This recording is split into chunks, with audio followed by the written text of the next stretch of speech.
Vriende, hartlik goeiemôre en welkom by ons oggendoordenkings van Uit die Woord Digitaal. In hierdie pragtige dag is dit my voorreg om saam met jou uit die woord van die Here te lees. En my bede is dat die Here deur sy Heilige Gees ons geestesoë sal open en ons harte sal open vir sy woord en selfs sy woord in ons lewens sal bevestig. Dankie dat u vanmôre by ons inskakel. Ek is Dominee Adriaan Swart. Ons is besig met ons reeks uit die boek van Openbaring. En u sal onthou dat ons in die begin van hierdie reeks gesê het dat die boek van Openbaring 'n visioen van Jesus Christus was, wat hy aan sy diensknegt Johannes geopenbaar het op die eiland Patmos. In hierdie boek en in hierdie visioen word baie van simboliese taal gebruik gemaak.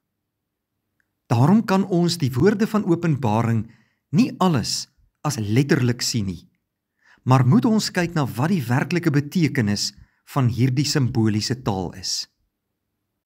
In hierdie visioen het Johannes vir Jesus Christus op die troon sien sit in die hemel. En daar is 'n boekrol aan hom gegee. Hy was die enigste een wat dit waardig was om hierdie boekrol oop te maak. Hierdie boekrol was verseël met 7 seels.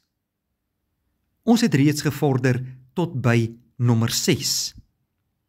En vanoggend gaan ons dan verder deur saam te lees uit die woord van die Here, Openbaring 7, net nadat die 6de seel oopgemaak is. Daarna het ek 4 engele by die 4 hoeke van die aarde sien staan. Hulle het die 4 winde van die aarde vasgehou, sodat daar geen wind op die land en op die see en teen enige boom sou waai nie.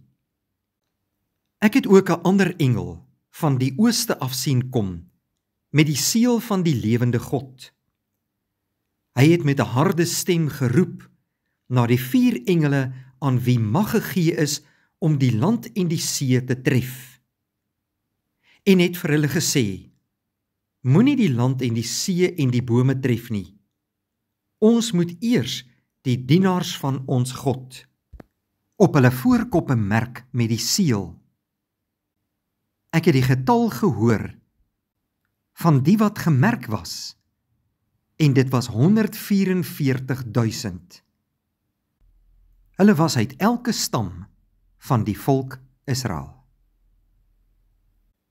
Broeder en suster, die angswekkende seël, die 6de seël, is oopgemaak.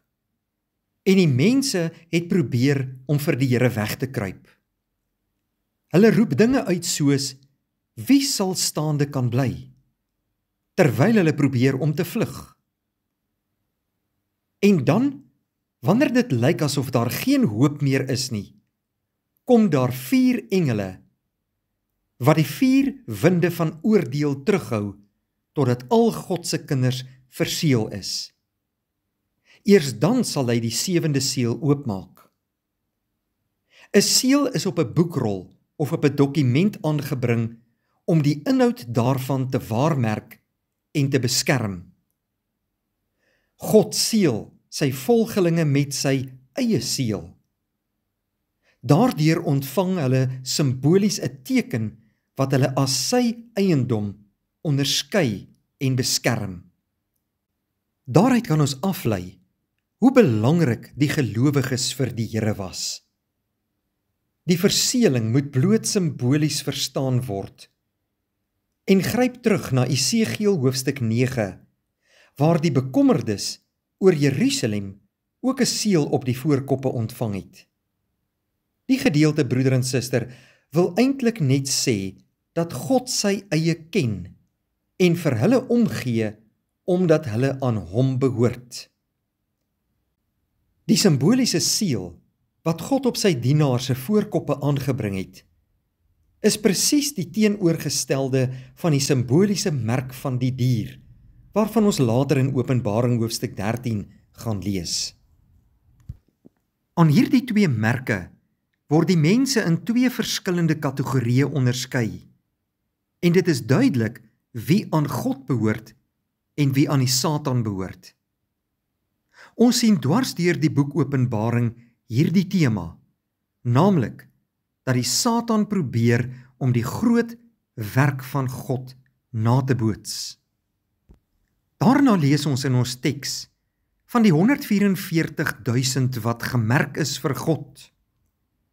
Die getal 144.000, broeder en suster, is die produk van 12 maal 12 maal 1000. Dit is die simbool van 'n volmaakte getal en beteken dat al die kinders van God veilig na hom gebring sal word. Nie een sal vergete agterbly of oorgeslaan word nie. God merk die gelowiges en stel hulle in staat om as sy eiendom die tyd van verdrukking te oorleef. As hulle wel die verdrukking beleef, vrywaar die merk as simboliese bewys hulle nie van enige fisieke pyn nie, want hulle sal steeds moet sterf volgens vers 11. Danksy God se beskerming kan niemand hulle egter enige geestelike leed aandoen nie. Daar is dus geen twyfel oor hulle eindbestemming nie. Hulle sal nie van God vervreemd raak nie, hoe enige vervolging ook al mag wees. Hulle sal staande bly deur die krag en genade van die Here. Hierdie 144.000 is nie letterlike getal nie, maar 'n simboliese getal, wat op die volkomenheid van alle Christene uit alle volke, tale en nasies dui, wat die hemel sal beerwe. Hulle sal deur die verdrukking triomfeer en oorwin, want God sal hulle daartoe in staat stel. Hierdie ware gelowiges sal deur die krag en genade van die Lam van God, die triomferende Christus, die oorwinning behaal en die hemel saam met hom beerwe.